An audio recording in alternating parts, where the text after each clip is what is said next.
the Torah tells us in this week's Parshas Shoftom, that there's a prohibition that a judge may not take a bribe. So it tells us, don't take a bribe, because bribery goes ahead and affects even righteous, even wise people are affected by a bribe. Now there's a story, a very interesting story that brings out this point. There was the Ohev Yisrael, the Abder Rav Avram Yeshua Heschel.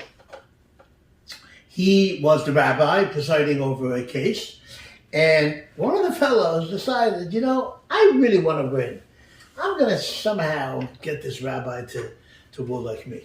What did he do? He snuck money into the rabbi's clothing when he was in the mikveh, and he ran out. Nobody saw him.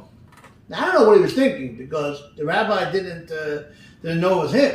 So how would the money somehow get him to rule like him? I'm not sure what he was thinking, but that's what he did, and actually it worked. The rabbi, at that night, when he was discussing the case, in his mind, thinking about the case, he actually decided that he's going to rule like that fellow. And he couldn't figure out why. He was going back and forth, and then all of a sudden, he started thinking that maybe he's going to rule like that fellow, but he couldn't understand why. And the next morning, he discovered the wad of cash that was in his clothing. And then he realized, that's what happened.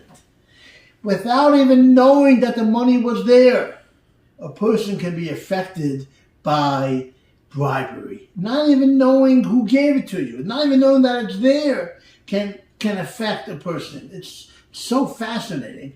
So then obviously, the Abder Rav realized what happened, and then he obviously changed his mind and was no longer affected by the bribery. A tremendous lesson you learn from here. And that answers the question that the Torah says that it affects the righteous, it affects the wise. If you're righteous, if you're wise, why are you taking bribery? And the answer is, even such a bribe that you don't even know was there. You didn't even know who put it. You didn't know everything, but somehow it can still affect the great tzaddik, the great chacham,